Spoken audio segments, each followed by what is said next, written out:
A gente terminou de manhã, tem até uma tabelinha que a gente fez ali no cantinho, que é essa que está aqui no finalzinho do assunto, já na página 19, né? Que foi o quê? Como é que a gente finalizou a aula? A gente falou, basicamente, o finalzinho já da questão da energia interna, que foi a gente escreveu a expressão da energia interna, que a gente tinha deduzido 3 meios de nRT, a gente generalizou que aquele 3 era o número de graus de liberdade para a molécula do gás que a gente está trabalhando. Se o gás for monoatômico, ele só vai ter 3 graus de liberdade e a expressão é realmente 3 meios de nRT. Se esse gás for diatômico, ele pode girar, né, em torno de um eixo que passa pelo seu centro e aí ele vai ter mais 2 graus de liberdade de rotação e aí, por isso, ele tem 5 graus de liberdade de movimento, né? E aí a equação da energia já não é mais 3 meios de nRT, é 5 meios de nRT.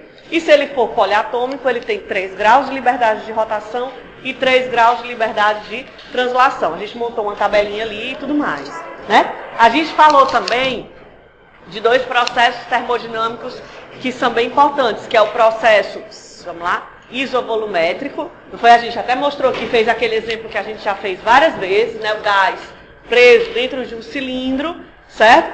E encerrado por um êmbolo. Em cima desse êmbolo, as bolinhas de chumbo, né? Aí a gente primeiro fixou o volume, analisou o que acontecia com a energia interna, calor, trabalho.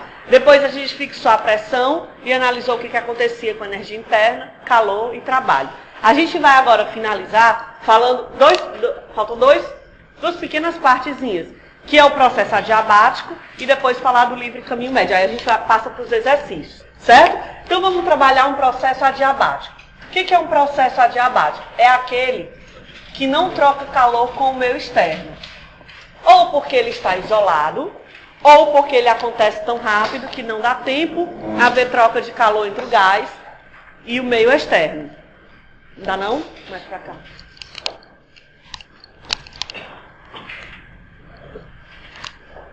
Aqui dá?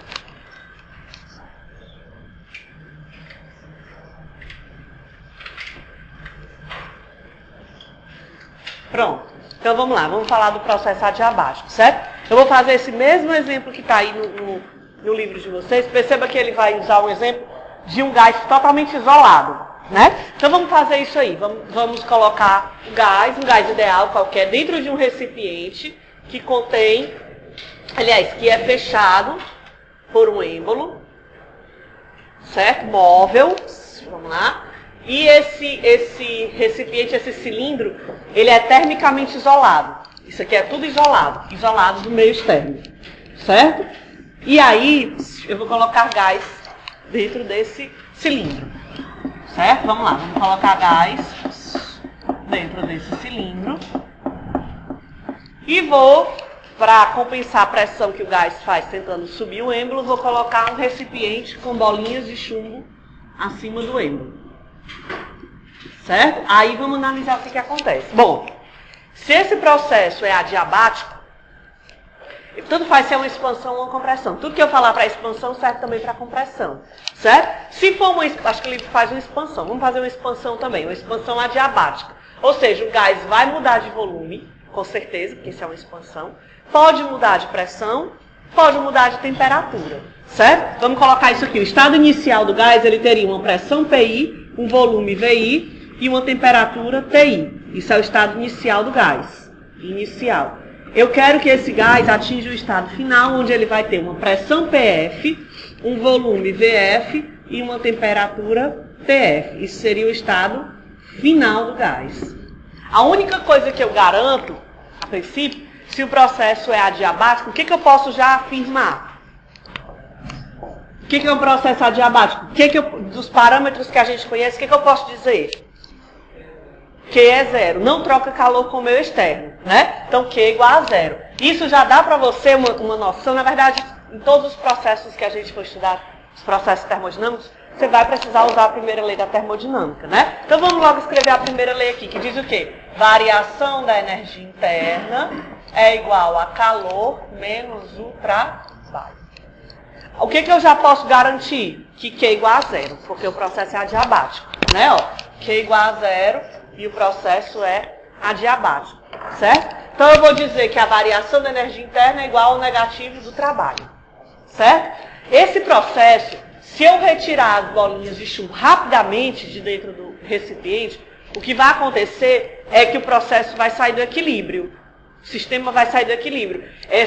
Se eu tirar todo o recipiente de uma vez, pode ser que esse êmbolo pule para cima e o gás escape de forma que eu não tenho mais controle sobre ele. Para que a gente tenha o sistema sempre no equilíbrio, o que eu vou fazer? Vou fazer o que a gente chama de processo quase estático. Ou seja, é fazer um processo, sair de um estado e ir para outro, mas fazer isso de forma tão lenta que é como se eu não estivesse saindo do lugar, que é como se eu não estivesse mudando de estado. Ou seja, eu vou tirar bem lentamente uma bolinha por bolinha aqui de cima e esse êmbolo vai subir bem lentamente para, no caso, a expansão ele sobe, né? Se fosse uma compressão ele desceria. Certo? Então eu vou fazer um processo que a gente chama quase estático.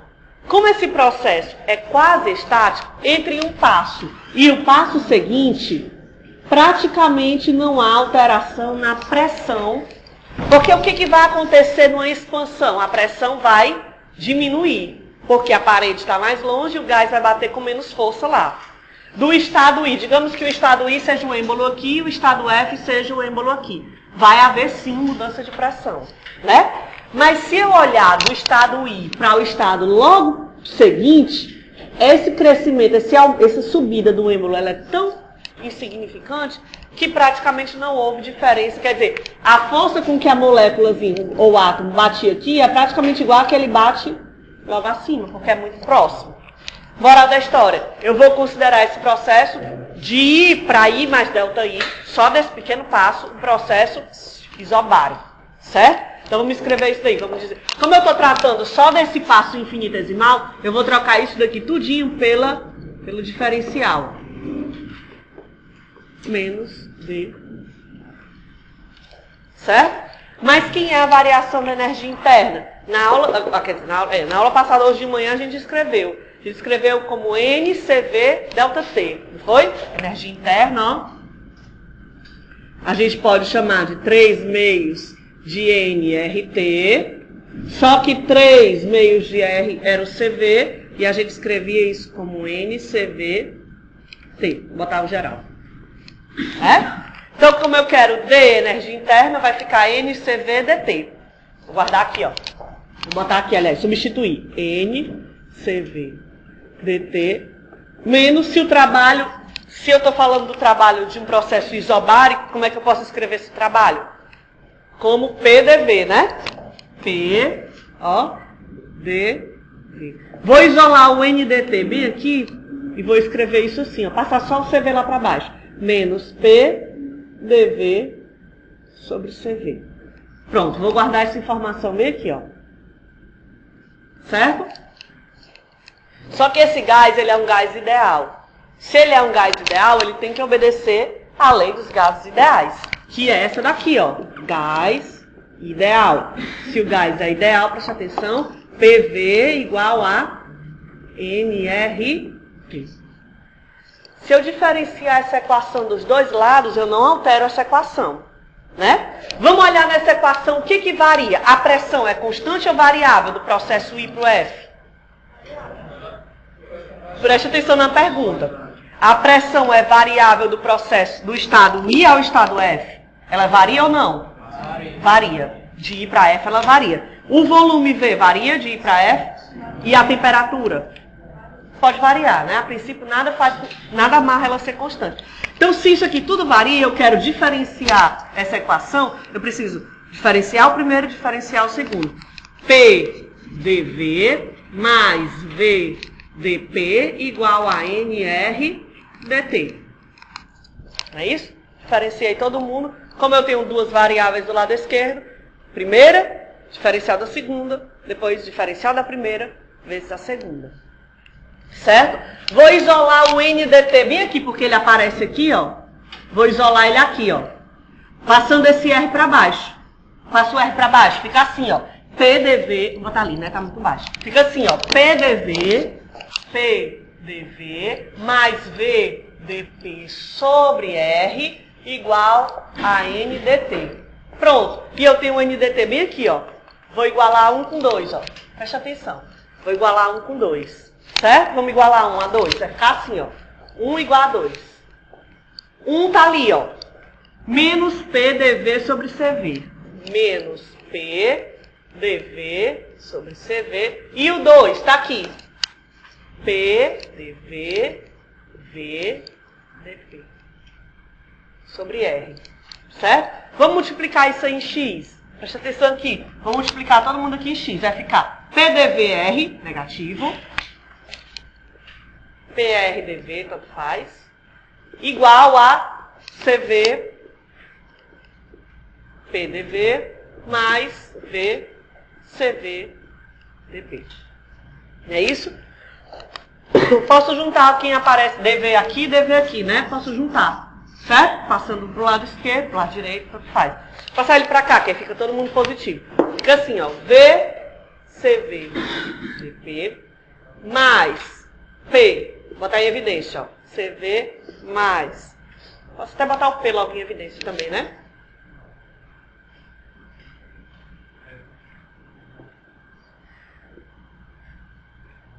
Ó, só agrupei quem tinha DV, certo? Aqui, ó, esse DV trouxe pra cá, ele vem positivo, né?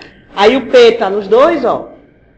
Botei em evidência, CV, R, vem positivo, mais R, DV. Mas quem é o R? Quem é que lembra o que é o R? A relação entre R, CP e CV, que a gente mostrou agora de manhã. Quem é o maior, CP ou CV? CP. CP é igual a CV mais R. Então, o R é CP menos CV. Vou botar aqui porque aí o CV vai embora. Ó. Vai ficar assim, ó. VCV dP mais P. Aí vou trocar o R por CP menos V. CP menos CV, desculpa. DV igual a 0. Cancelo esse, ó. E fico com isso daqui, ó. VCV dP mais PCP dV igual a 0. Certo? Aí aqui, você diz, tudo bem, essa equação aí, o que eu vou fazer com ela? Bom, a gente vai fazer multiplicar, vai fazer uma coisa que não vai alterar essa equação, mas vai ajudar a gente a obter uma relação super importante para um processo adiabático. Eu vou dividir, o lado direito dela é 0, então tanto faz. Eu vou dividir essa equação, ou multiplicar por 1 sobre V vezes P. Por que eu vou fazer isso? Preste atenção. Ó. Aí você tem que ter já um pouquinho de visão se você precisar fazer isso. Observe, aqui você tem dP, aqui você tem dV. Aqui você tem P, ó, tem o P e o dV trocados. E aqui tem V e dP trocados. Né? Se eu integrasse isso daqui dos dois lados, eu tiraria esse P daqui, concorda? Só que aqui tem o V, não P. E aqui tem o P e não V. Então eu vou tentar colocar V para um lado e P para o outro. Para isso eu vou dividir, ou multiplicar como você queira, por 1 PV. Porque aí eu vou cancelar. Olha o que vai acontecer. Ó. Quando eu multiplicar aqui, esse V vai embora com esse, concorda? Vai ficar só o P e o dP. Ó. Vai ficar CV, dP e embaixo P, daqui. Aí o segundo termo, o P vai cancelar. Ó. Vai sobrar dV sobre V. dV sobre V igual a 0. Certo? Como o CP é maior que o CV, só para ficar com a nomenclatura parecida, quer dizer, igual a dos livros que a gente usa, eu vou colocar esse CP aqui para baixo. Não precisaria, poderia deixar assim, mas como os livros fazem assim, vamos dividir todo mundo por CV. Dividir todo mundo por CV, vai embora esse primeiro, e o segundo vai ficar CP sobre CV. Igual a 0. Essa relação CP sobre CV é maior que 1, né? E a gente vai chamá-la de gama. Certo? Só para não ficar arrastando esse CP sobre CV. A gente vai chamar isso aqui de gama, ó, onde o gama é CP sobre CV. Então eu vou reescrever isso aí só trocando por gama. Preste atenção. Fica assim, ó. dP sobre P mais gama dv sobre v igual a zero. Agora eu posso integrar os dois lados, né? Porque eu tenho P agrupado e V agrupado. Vamos fazer isso, integrar dos dois lados. Vamos lá. Se eu integrar, fizer uma integral indefinida aqui, aqui e aqui, o que eu vou obter? Vamos lá. Ln de P. Esse gama é constante ou variável? Constante. Ele poderia ter saído da integral. Ele vai ficar lá fora. Gama Ln de V é zero, né? Constante qualquer. Então, ó, pode botar uma constante. Eu tenho Ln de A, aliás, antes disso aqui, eu tenho gama Ln de V. É a mesma coisa aqui, né? Vou botar uma constante, só para ficar geral. Certo? Ln de A mais Ln de B. É a mesma coisa aqui.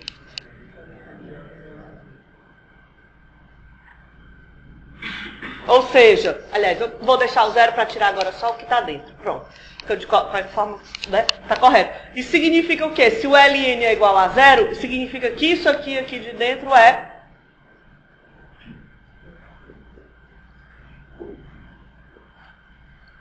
constante. Certo? Essa relação vai ser super importante nos processos adiabáticos. Olha o que ela está dizendo. Preste atenção aqui para a gente entender. O que diz a lei dos gases ideais? Vou escrever ela aqui de novo. Bem aqui, ó. PV. Vou botar aqui embaixo, fica melhor de ver. Ó, preste atenção aqui, ó. PV igual a nRT. Certo? Se eu tenho, preste atenção, se eu tenho um processo isotérmico, temperatura não muda. Preste atenção. Se o processo é isotérmico, todo o lado direito vai ser constante, concorda? Se o processo for isotérmico, eu posso escrever assim, ó. Posso? Se o processo for isotérmico. Ou seja, pressão I, volume I é igual a pressão F, volume F, se o processo for isotérmico. Se o processo for adiabático, PV elevado a gama é que é constante. Não é uma relação linear como é no processo isotérmico. No processo isotérmico, PV é igual a constante. Porque N é constante, do outro lado, R é constante e T se torna constante. Aqui não, a temperatura também varia. Então aqui, para eu escrever isso, eu escreveria como? PV elevado a gama, a gente já mostrou por quê. Se você quiser escrever assim, estado inicial, estado final, seria assim, ó. Vou botar aqui, ó. PI, VI elevado a gama, tem que ser igual a PF, VF elevado a gama. A gente vai usar isso aí sempre que o processo for adiabático. É como se fosse uma conservação, né? Parece até um pouco com o que a gente já vinha fazendo lá no primeiro semestre para mecânica. Conservação do momento linear, né? Inicial igual a final, estado anterior igual ao estado posterior. Se o processo for adiabático, a dependência não é linear, PV. Ela depende de um fator que é CP sobre CV, que é o gama. Certo? Se você quiser reescrever, deixa eu ver se tem espaço, né? Deixa eu ver aqui, deixa eu ver se eu faço bem aqui, porque falta só um pedacinho para não ficar quebrado, ó. Fazer aqui no meio, aqui, ó. Se você quiser, ó, o que a gente tem ali, ó. Presta atenção bem aqui. A gente tem isso aqui, ó. PV elevado a gama constante, né? O que tá lá? Só que qualquer gás obedece à relação dos gases ideais, ó. Então, se eu substituir esse P, presta atenção, só para finalizar. Colocando o V aqui embaixo, eu vou trocar o P por N, R, T, sobre V, vezes V elevado a gama, constante. Certo? N é variável ou constante? Constante. R, variável ou constante? T, variável ou constante? Pode variar. Então, eu não posso levar ele para o outro lado. Vou levar só o N e o R. Vai ficar aqui quem? T, vezes V elevado a gama menos 1, igual a constante. Ou seja, é uma outra relação que às vezes pode ser importante também você usar. Que é também importante. Que sai, né, da junção da lei dos gases ideais com a equação para o processo adiabático. Se quiser escrever em termos de I e F, TI, VI, gama menos 1, TF, VF, gama menos 1. Entendido? Para a gente finalizar esse assunto e passar para os exercícios, falta a gente só falar falar um pouquinho mais de um parâmetro que a gente não mencionou, que ele também vai ser muito importante quando você estuda, quando você estuda os gases ideais, que é o livre caminho médio. Vamos definir o que é o livre caminho médio. A gente não vai demonstrar a equação toda porque exige uma matemática um pouquinho mais complexa. Então a gente vai demonstrar uma parte dela e justificar o que aparece além do que a gente demonstrar. Então o que é o livre caminho médio? Vamos lá. O nome meio que já explica. Vamos voltar à nossa ideia de que um gás é formado por átomos como se fossem bolinhas de tênis, certo? Então imagine que essa sala é o recipiente e você tem N bolinhas de tênis aqui sendo lançadas, cada uma em direção aleatória. Então, você sabe que essas bolinhas vão provavelmente bater em algum momento contra as paredes do recipiente, né, porque o recipiente é finito, e existe também a probabilidade das bolinhas se chocarem uma contra as outras. Choque átomo-átomo. Né? Quanto mais baixa for a concentração do gás, menos provável é essa colisão. Mas se você tiver um gás com uma concentração razoável, pode haver colisão átomo-átomo. Como é que a gente define o livre caminho médio? É a distância média, por isso que tem o nome médio, né? Percorrida por um átomo entre uma colisão e a colisão consecutiva, a próxima colisão. Certo? É claro que esse caminho varia muito. Imagine que você tem aqui, imagine que aqui seja o gás. Ó. Um átomo, outro átomo e aqui. Então imagine que você escolhe um átomo aqui específico, esse, e aí vá olhar o livre caminho médio dele. Bom, ele pode seguir uma trajetória e se chocar logo aqui. Então o livre caminho médio, o lambda, seria essa distância. Mas ele pode seguir adiante, ó, e se chocar lá, sei lá, na frente, e vai percorrer uma distância maior. É por isso que o livre caminho é definido em termos de uma média, de um valor médio, porque isso é muito variável. Né? Então, em média, você tem aquela equação para o livre caminho médio, que é lambda. Né? Por definição, a gente vai chamar o livre caminho médio de lambda. Vamos antes tentar analisar de que parâmetros esse lambda depende, para a gente encontrar a equação. Primeira pergunta. Você acha que o lambda é direta, o livre caminho médio, é direta ou inversamente proporcional à concentração do gás? Vou perguntar de novo. Se o gás tiver uma concentração alta, você acha que o livre caminho médio é grande ou pequeno? Pequeno. Porque se tiver muitos obstáculos, ele vai andar menos antes de bater entre uma colisão e outra. Tem muita opção para ele bater, então provavelmente ele vai andar pouco. Então, a gente já deduz, já meio que desconfia, que o livre caminho médio deve ser inversamente proporcional à concentração do gás. A concentração do gás a gente vai definir como N sobre V. N, número de moléculas, V, o volume, né? Número de moléculas sobre o volume é a concentração do gás.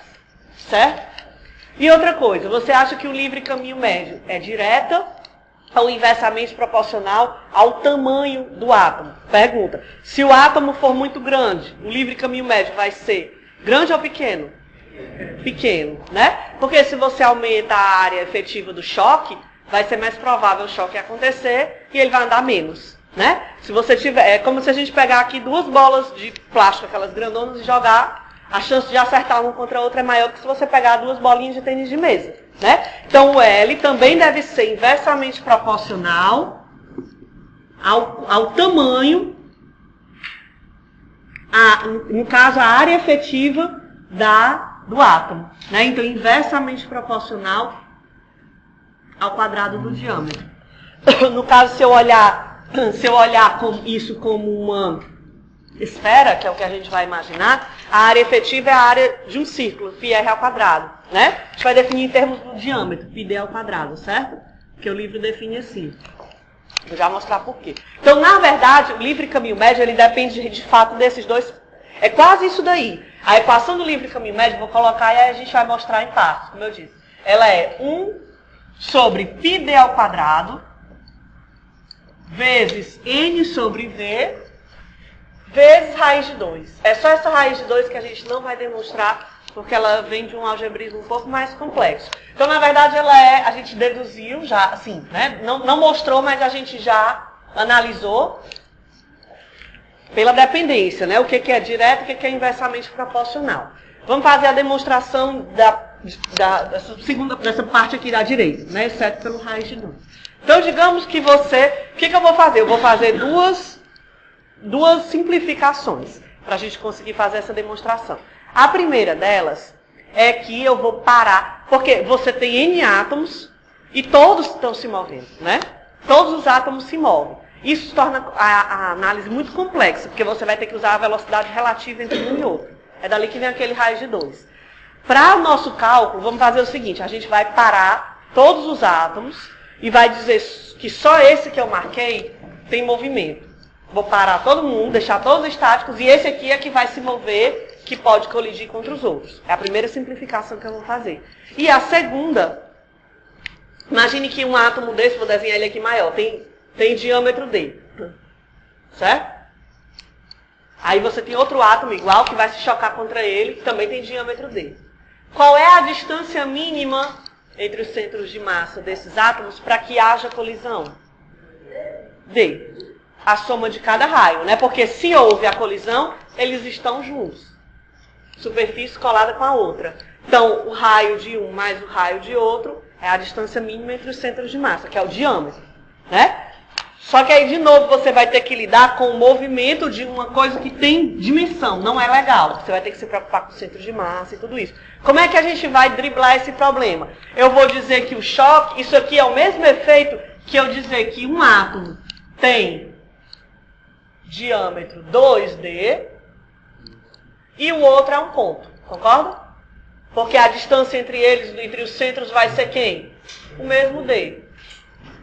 Certo? Então, eu vou fazer essas duas simplificações. A primeira, eu vou parar todos os átomos e mover só um. E a segunda, vou trabalhar com ponto. E vou dizer que o alvo tem o dobro do diâmetro de um dos átomos. Certo? Aí, vamos lá. Bom, então esse átomo vai bater aqui. Certo? Depois que ele bater aqui, ele vai lá para frente e se choca com outro. E depois vai e vai. Então, ele vai ter essa distância entre essa colisão que ele teve aqui e a próxima, digamos, vou desenhar isso aqui de volta. Isso é de um tamanho um pouquinho menor. Está aqui o átomo, o 2D. Está aqui o pequenininho que vai bater. E ele vai, digamos, colidir e vai vir aqui para trás. Vai percorrer essa distância aqui, ó.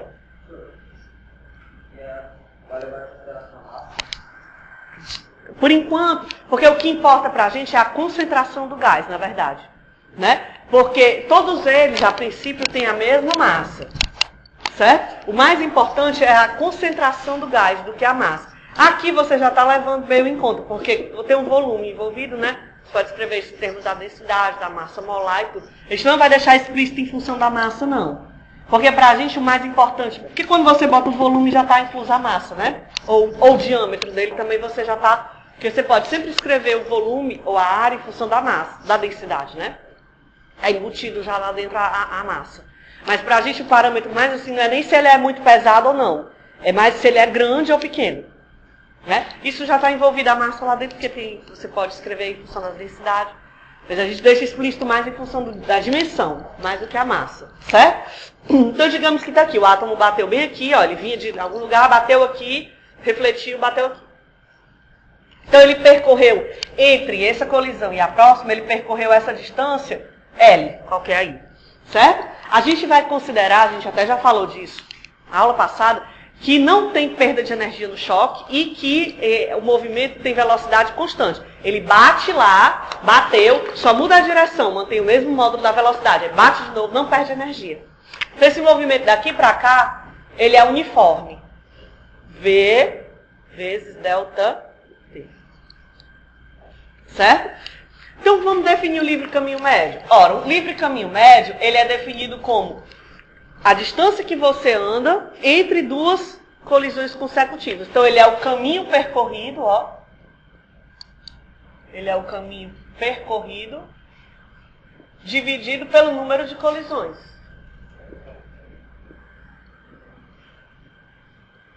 Esse é o livre caminho médio. Vamos substituir. Quem é o caminho percorrido? Quanto que ele vai andar entre uma colisão e a seguinte? V delta T. V delta T. Opa. V delta T. E quantas colisões eu vou ter em média? Pensa um pouquinho. Esse gás tem N átomos, ou moléculas, Nzão. Quantas colisões em média eu vou ter? Quantas? Imagine, eu tenho 10 obstáculos, né? Então, em média, quantas colisões possíveis eu vou ter? 10. Tenho 10 possibilidades de bater contra aquele, né? Contra os obstáculos que estão lá, já que eu tenho 10 obstáculos. Só que esse número aqui, ó, é da ordem de 10 a 23, muito grande, né? Então, eu tenho mais ou menos o mesmo número de moléculas, deve ser o número de colisões. Só que ali não aparece o número de moléculas, aparece a concentração. O que é a concentração? Preste atenção, está finalizando. É o número de moléculas sobre o volume. Então, se eu quiser só o número de moléculas, o que eu preciso fazer? Multiplicar por um volume, para cancelar aquele de baixo, concorda? Aí, o que eu vou fazer? N sobre V vezes um volume. Que volume é esse? Vou botar aqui por enquanto. Vamos substituir. Lambda é igual V delta V, V delta T, N sobre V. Que volume é esse? Olha para a situação lá, olha para a figurinha que eu coloquei. Porque aqui não tá desenhado em perspectiva, mas tá aqui a colisão, a primeira, tá aqui a segunda, ó. Certo? Eu posso imaginar que esse átomo daqui para cá, ou independente de como seja a colisão, é uma linha reta, porque por definição, o livre caminho médio é a colisão, é o caminho entre duas colisões consecutivas. Então ele vai percorrer uma reta, né? Só quando ele bater no outro é que ele pode mudar a direção, mas entre uma colisão e outra ele vai percorrer uma reta. Então eu posso visualizar isso daqui como se fosse um cilindro. Assim, ó, presta atenção que eu vou fazer, ó. Eu posso visualizar isso daqui, ó, como se fosse daqui o átomo onde ele bateu, e eu posso visualizar isso daqui como se fosse um cilindro, ó. Ou seja, o volume seria o volume desse cilindro aqui, independente se ele foi reto, independente se ele foi inclinado, independente de como ele foi. Eu sempre posso vestir o caminho que ele percorreu por um cilindro, né? E aí esse volume seria o desse cilindro imaginário que ele percorreu, ó. Ou seja, preste atenção, vou explicar de novo, ó. Preste atenção que eu já repito, ó. Seria o quê? Quem é o volume de um cilindro?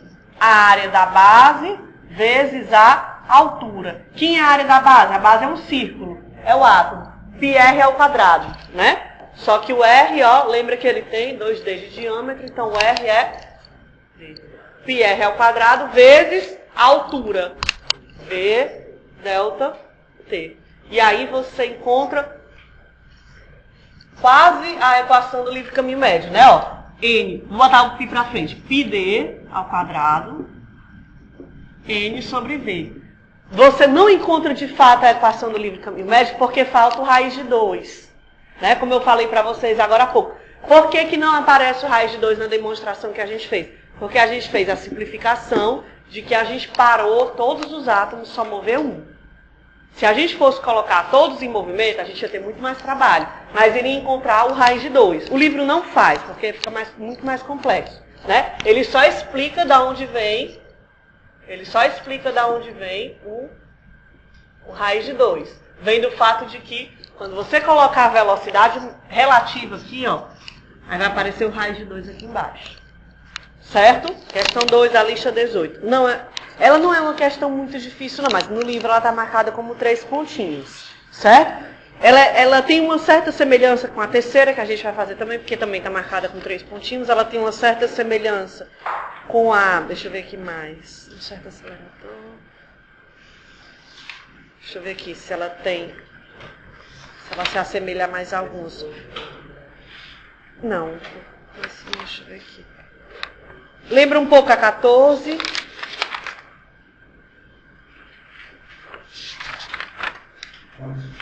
Basicamente, são parecidas a 2, a 3, a 14, certo? Tem uma certa semelhança. Um pouco a 5 também. O que diz a 2? Ó, ela fala assim, ó, o recipiente A, da figura ao lado, contém um gás ideal à pressão de 5 vezes 10 a 5 Pascal. Então, o gás é ideal e a pressão no recipiente A é 5, 10 a 5 Pascal.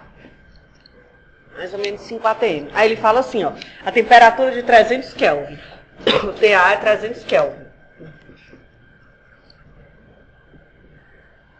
Ele está ligado por um tubo fino e uma válvula fechada a um recipiente B, do lado direito, cujo volume é 4 vezes maior que o volume A. Então, o volume B, não está aqui, é 4 vezes maior que o volume A.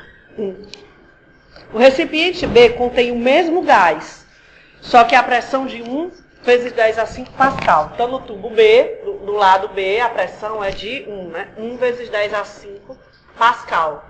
E a temperatura é 400 Kelvin. TB, 400 Kelvin. Aí ele fala assim, ó.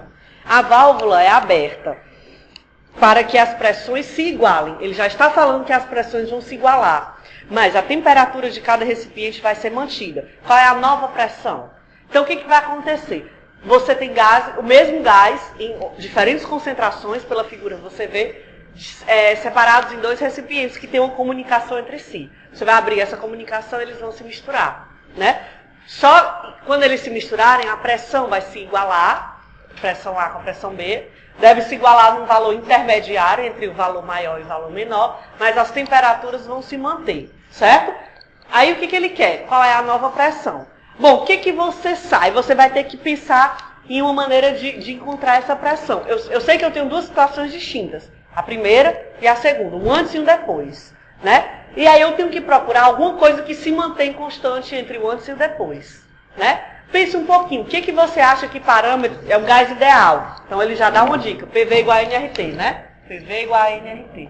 O que você acha que parâmetro físico aí vai se manter constante? O número de mols. O número de mols não vai mudar, total, concorda? É o mesmo gás e o tubo está todo fechado. O que eu tenho então? Eu tenho inicialmente o número de mols, vou chamar de NI, que é Na mais NB. Concorda? Certo? Onde? Quem é o Na? Olha para cá, ó. O lado A, eu tenho PaVa igual a Na RTA. Então, eu vou isolar daqui o Na, presta atenção, ó, como PV sobre RT. A mesma coisa vale para o lado B, só que com os parâmetros B, né? Do lado B. NB, ó, NB vai ser PB, VB, RTB. A soma desses dois vai dar o número de mols antes da válvula ser aberta, né? Então, o número de mols inicial antes da válvula ser aberta vai ser PA. Ó, aqui o VB é 4VA. Então, eu vou botar logo o VA e o R em evidência, certo? Fica assim, ó, presta atenção, ó. VA sobre R. Então, vou só colocar aqui, NA mais NB, para lembrar. Pronto, NA mais NB, ó. Então, NI é VA sobre R, ó. PT, que o V e o A já estão lá fora. PA sobre TA. E o B, PB sobre TB vezes 4, que aqui é 4VA. 4 PB TB. Isso é o número de mols antes da válvula ser aberta. Depois que a válvula for aberta, o número total de mols não pode mudar, porque não tem nenhum furo, nenhuma fonte colocando gás nesse recipiente. Se não está saindo nem está entrando, o número é constante, né? O número total é constante, NF. NF vai ser Na, presta atenção, não copia agora, NB. Na vai mudar depois que a válvula for aberta? Vai. NB vai mudar? Também vai mudar, né? Porque o que vai acontecer? Deve ficar mais ou menos a mesma concentração, deve sair um pouco do lado A e para o lado B, que é onde tem mais, né? Então vai mudar parcialmente, mas o total não muda. Quem são os NAF e NBF parciais? Vou botar aqui. NAF parcial vai ser a nova pressão, o volume não muda. Então, a nova pressão, PA final. Vou até chamar P final, porque ela vai ser igual dos dois lados. Não precisa nem diferenciar A de B. Ele fala que é igual. Vezes, estou pegando na lei dos gases ideais. VA não mudou. R não mudou. E TA, ele diz que se mantém a mesma temperatura, né? E o NF, NBF, mesma coisa, só que o B. Então, vai ser 4FA, 4VA, desculpa, que o volume B é 4VA, então 4. A pressão fica igual, a temperatura é que se mantém a dele, TB. A soma disso daqui é o N final, que é igual ao N inicial. Então, o N final vai ser... Vou botar o V, P, o F, P, o V e o R em evidência, né? Ó, P, V, R em evidência. Aí vai ficar 1 sobre TA mais 4 sobre TB. O que eu posso fazer agora? Igualar. Igualar quem? Esse aqui, ó, 1 com esse aqui, ó, 2. Não é isso? Porque o número de mols total não muda, porque o gás está fechado no recipiente. Então, NI, ó, igual a NF. Quem é o NI? Tá lá, VA sobre R, PA, TA, 4 PB, TB,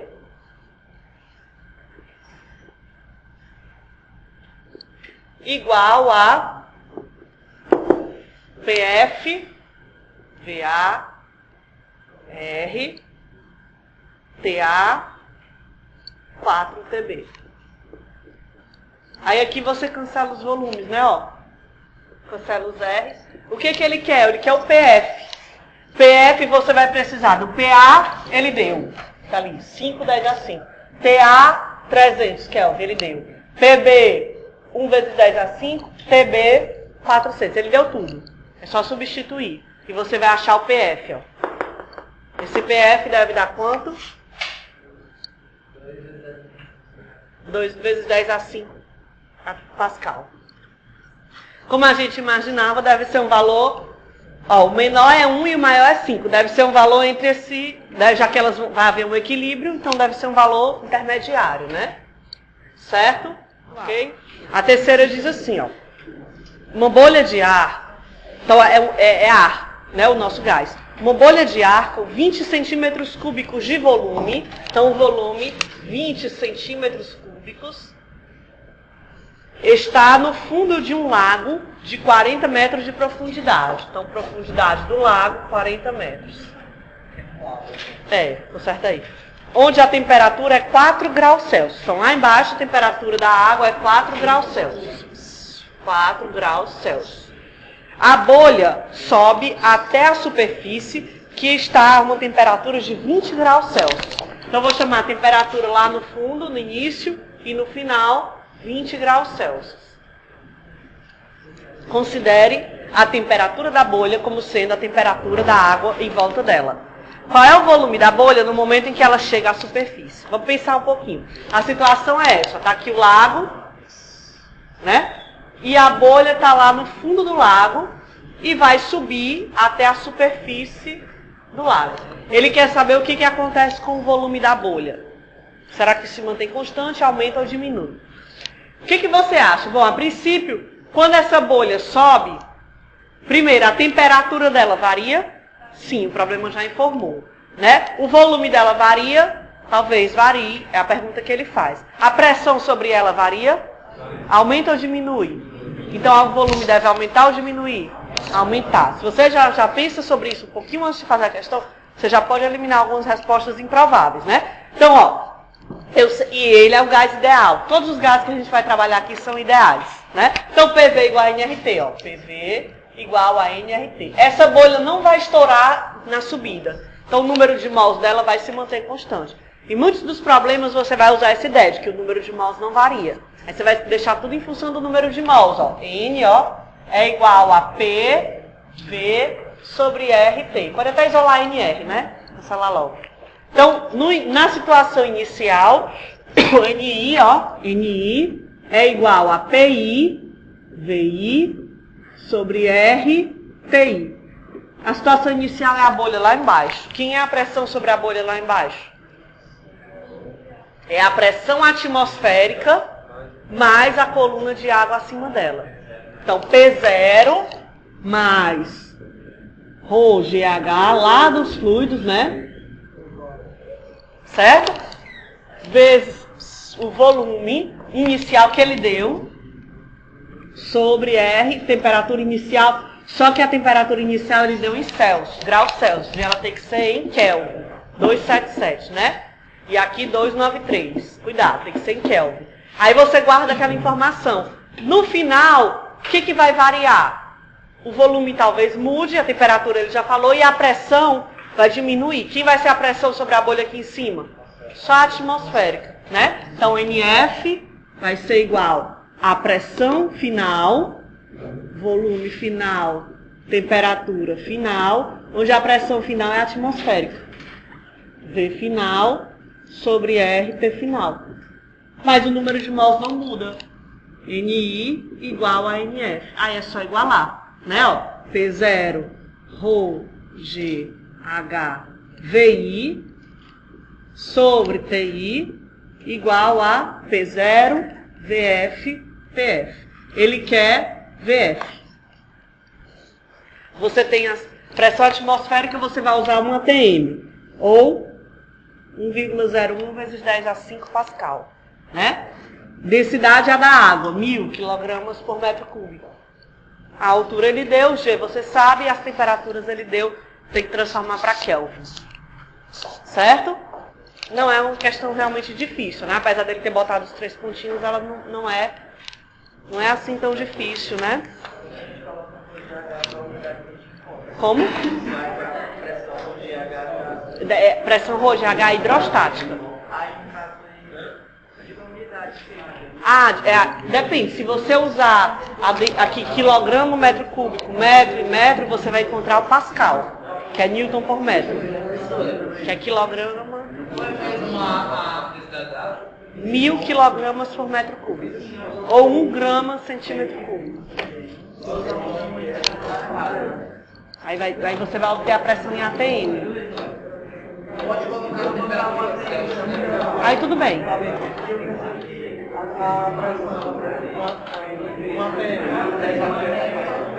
1,01 vezes 10 a 5. Vamos mexer bem rapidinho, ó. Ó, preste atenção. A questão 11, preste atenção. A questão 11 da lista, item F. Pega aí, lista. Questão 11, item F. A resposta não está correta.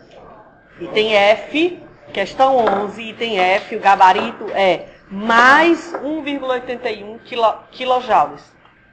Perceba que o item E e o item F estão iguais. O item E é negativo mesmo. O item F é mais 1,1 kJ.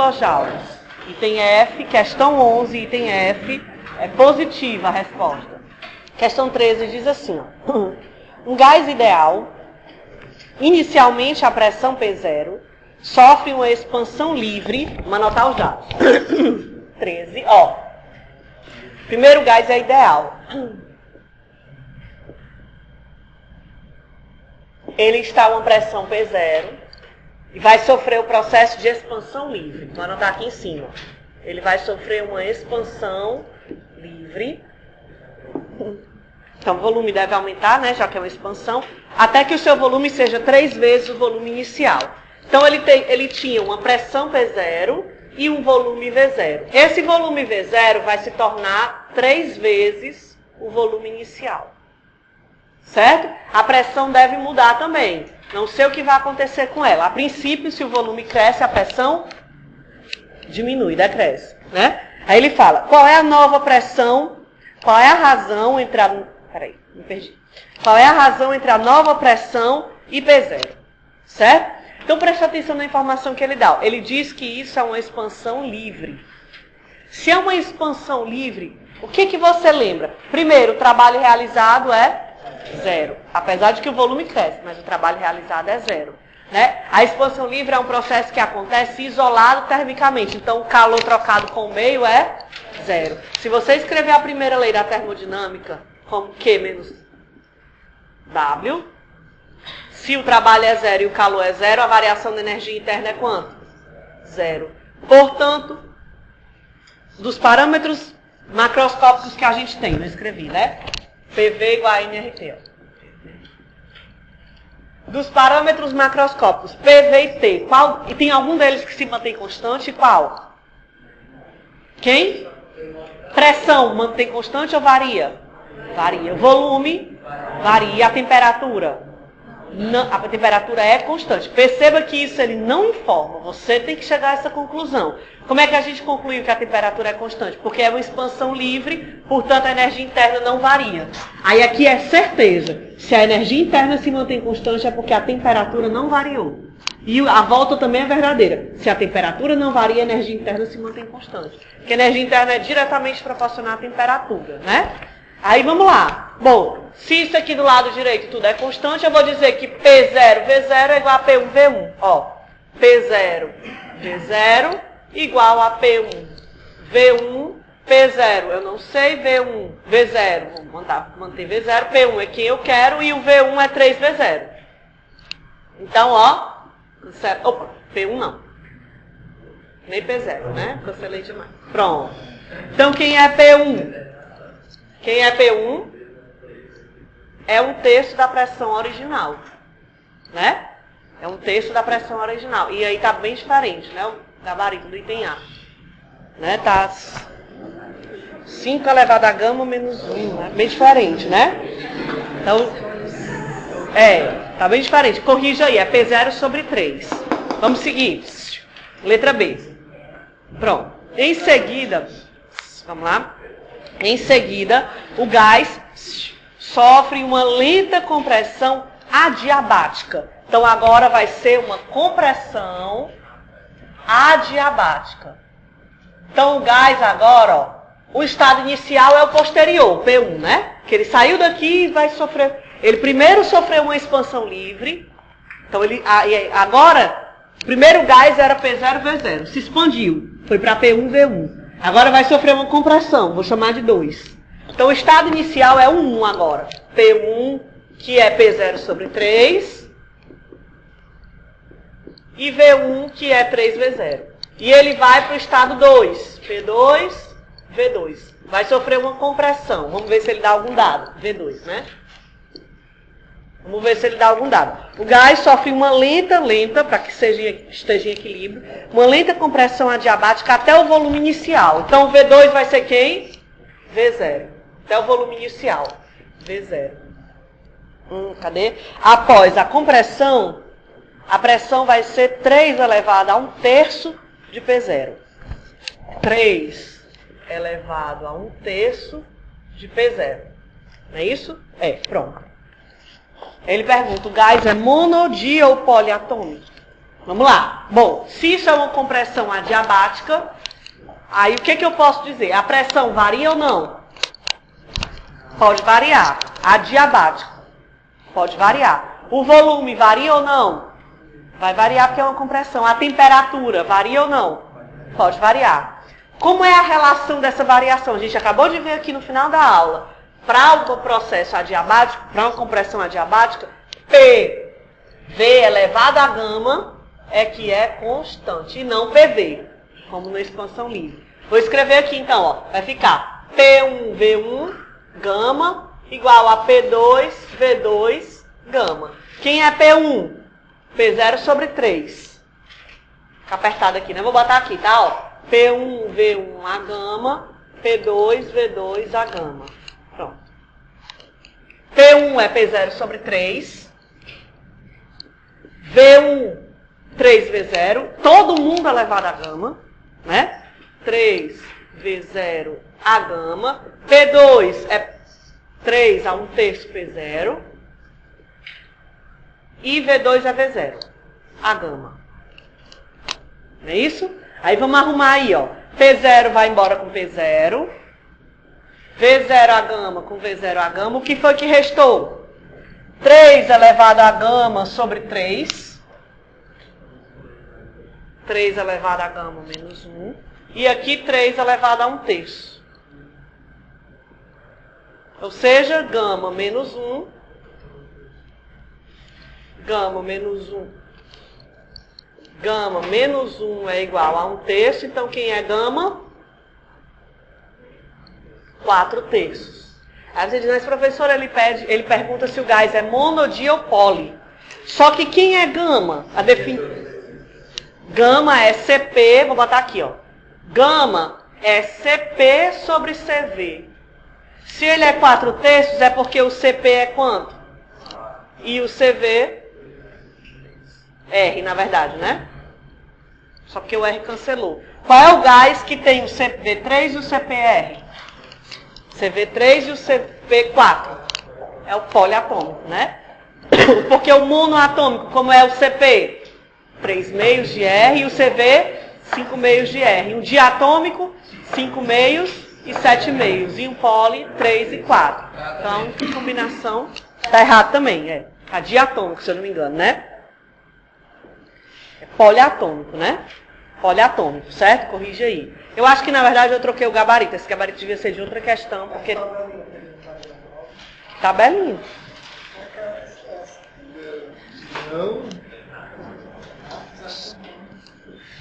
Não, vamos lá.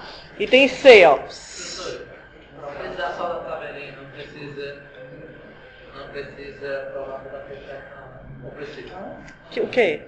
Não, por exemplo, nesse caso a gente precisaria provar tudo aquele... Não, você vai escrever. Você só pode... Basta uma linhazinha.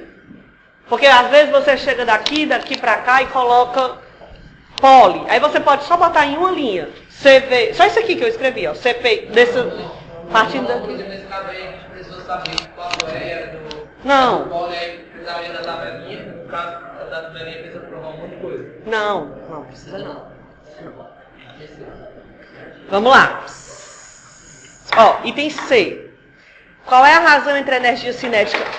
Qual é a razão entre a energia cinética média por molécula no estado final e no estado inicial? Então ele quer agora a energia cinética. A energia cinética está relacionada a qual desses três parâmetros macroscópicos aqui? PV ou T? T. A energia cinética é 3 meios de kT. Né? Ou F sobre 2 kT. Então está relacionado com a temperatura. Vou usar a equação do processo adiabático. Ao invés de usar PV, eu vou substituir aquilo que a gente fez no final daquela primeira parte dessa aula agora, já que foi escrever em função da temperatura. Vou apagar aqui, certo? Ó.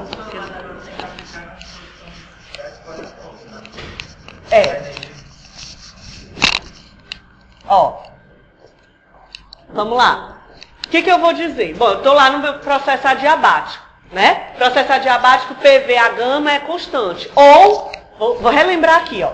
Mas você não precisa fazer isso não. Você já pode, ó. Se o PV é constante e o P é nRT sobre V, então aqui, ó, nRT sobre V, V, a gama, é constante. Então, T, tudo isso aqui é constante. Então, T, V, a gama menos 1 é constante. T, V, a gama menos 1 é constante. Aí você pode já partir daqui, né? Ou seja, T1, V1 elevado a gama menos 1 é igual a T... Na verdade, eu chamei 0 e 1, né? Vou botar aqui o 0.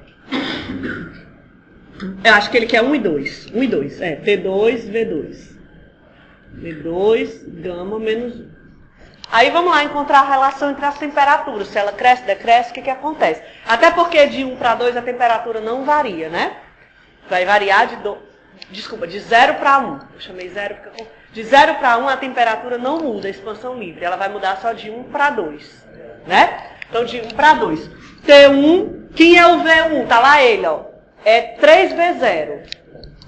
3V0, a gama menos 1. T2, quem é o V2? V0. V0, a gama menos 1. Então V0, gama menos 1. V0, gama menos 1, vai embora.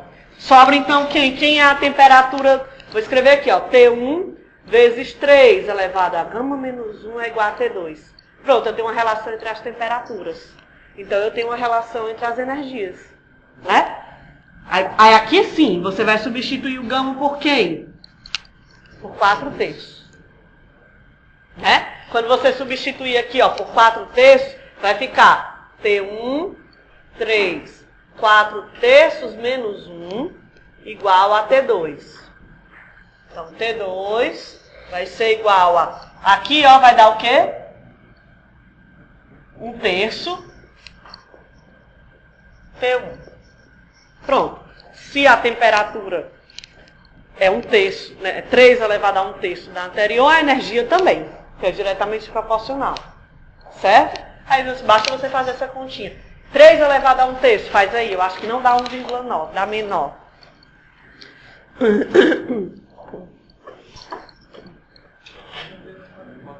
1,44, né? Então, o item C, a resposta é 1,44, não é 1,9. 1,44, né? 3 é elevado a 1/3 já, né? Então, T2. Esse é o fator que ele quer. Questão 9, que é semelhante a 8, a 10 e a 19, diz assim, ó. Suponha que 12 gramas de oxigênio, então a massa da amostra é 12 gramas, né? A massa da amostra é 12 gramas, isso é oxigênio, são aquecidos de 25 até 125 graus Celsius a pressão atmosférica constante. Então eu tenho oxigênio, gás, a uma temperatura inicial de 25 graus Celsius, vai ser aquecido até 125 graus Celsius, certo? Oxigênio. Vai ser aquecido a pressão constante, ele já deixa claro. É um processo isobárico. Ele fala, quantos mols de oxigênio estão presentes? A massa molar é 32 vezes 10 a menos 3 kg. A massa molar, 32 vezes 10 a menos 3 quilograma por mol.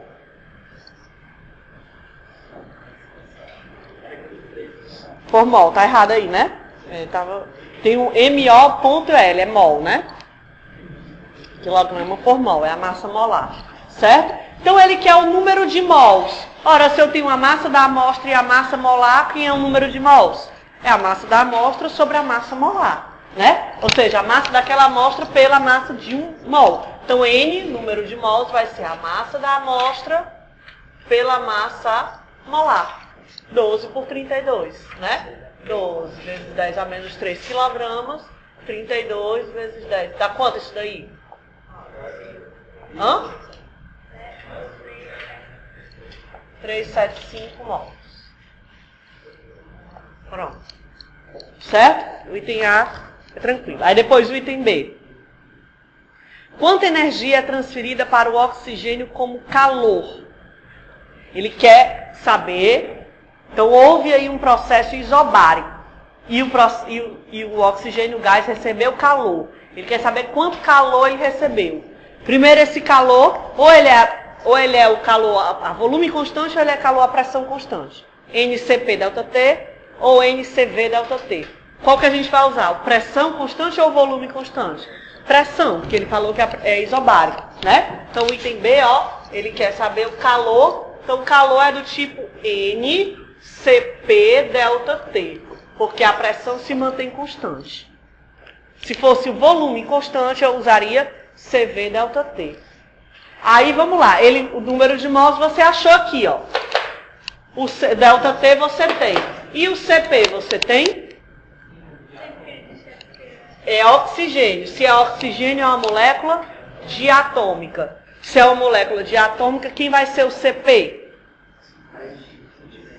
Vai ser o CV mais o R. E o CV é 5 meios. Então vai ser 7 meios, ó. Vou botar logo 7 meios na frente. 7 meios de R vezes N vezes delta T. Aí você substitui o N que você achou, o R que é dado e o delta T que é 100, que é o mesmo Kelvin, né? Mesma variação de temperatura. Aí você vai achar que esse calor é 1,0907 10 a 3 joules.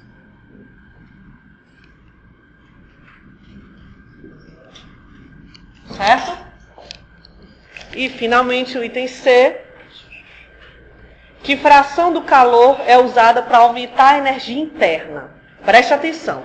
Se o processo é isobárico, a gente já analisou ele aqui. Se o processo é isobárico, que é o caso, eu posso ter variação no volume, que eu não posso ter variação na pressão. Se eu posso ter variação no volume, pela primeira lei da termodinâmica, variação da energia interna é Q menos W. Q menos W. Então, o calor que eu fornecer, ele tanto pode ser usado para aumentar a energia interna, como para realizar trabalho. Se fosse um processo isovolumétrico, todo o calor é usado só para aumentar a temperatura, variar a energia interna. Aqui não. Uma parte vai ser usada para variar a temperatura e a outra para realizar trabalho. Ele quer saber que fração do todo, quem é o todo? É o calor. Ele que é a energia cedida. No caso, recebida pelo gás, cedida pelo sistema. Quanto desse todo vai ser usado para aumentar a temperatura? E aí também você pode descobrir quanto do todo é usado para realizar trabalho. O todo você já tem, que é o calor aqui, ó. Ele quer saber quantos por cento desse total vai ser usado para a energia interna. É só saber quanto que eu vou precisar para aumentar a energia interna. Ora, a energia interna, a variação da energia interna é, independente do processo, N CV delta T. O CV para um gás diatômico é 5 meios de R. 5 meios de NR delta T. Então pronto, aqui é só você fazer uma relação, né? Se 7 meios é o todo, 5 meios é quantos por cento desse todo, né? É só fazer uma regrinha de 3. Porque todo o resto é igual, NRT, NRT, ó. Né? Aí você faz uma relação e vai descobrir que é quantos por cento? Quase 70. 71,